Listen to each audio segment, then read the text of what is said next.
Assalamualaikum warahmatullahi wabarakatuh. Pernahkah Anda membayangkan sebuah kerajaan di ujung barat Nusantara menjalin hubungan diplomatik dengan kekuatan besar dunia, bahkan sebelum Indonesia lahir? Inilah kisah luar biasa Kerajaan Aceh Darussalam, kerajaan yang tak hanya gagah di medan perang, tapi juga lihai dalam diplomasi internasional.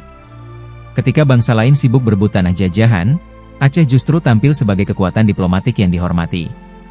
Pada masa Sultan Mansur Shah 1579 hingga 1586, hubungan Aceh dan Turki Utsmani kian erat. Tak hanya saling berkirim utusan, Turki bahkan mengizinkan kapal-kapal perang Aceh mengibarkan bendera Turki, simbol kepercayaan luar biasa dari kekhalifahan Islam terbesar saat itu. Hubungan ini diperkuat pada masa Sultan Iskandar Muda. Sebuah utusan dikirim ke Turki, dipimpin oleh Panglima Nyakdum.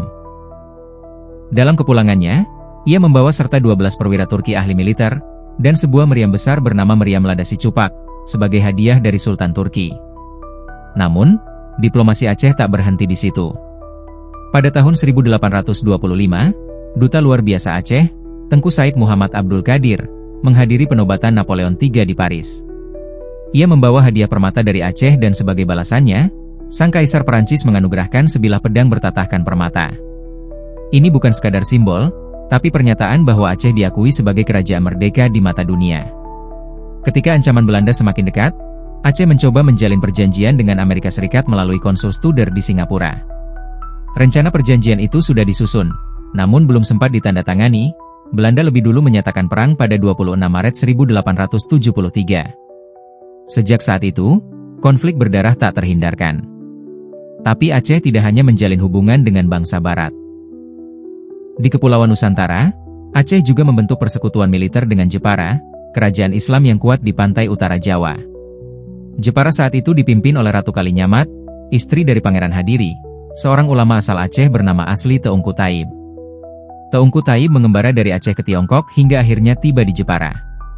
Karena keilmuannya dan akhlaknya yang mulia, ia dinikahi Ratu Kalinyamat dan diberi gelar Pangeran Hadiri. Bersama sang ratu, ia memimpin Jepara dan menjadikannya pangkalan armada Islam yang kuat. Kerajaan Aceh mengakui potensi Jepara dan mengirim perutusan diplomatik pada tahun 1568. Sayangnya, rombongan Aceh disergap Portugis di Selat Malaka, dan seluruh utusan dibunuh. Tapi semangat itu tak padam. 5 tahun kemudian, tahun 1573, Aceh dan Jepara berhasil membentuk persekutuan militer untuk menghadapi Portugis bersama. Aliansi ini menunjukkan bagaimana kerajaan-kerajaan Islam di Nusantara pernah bersatu menghadapi penjajah asing dengan strategi dan kekuatan kolektif. Wassalamualaikum warahmatullahi wabarakatuh.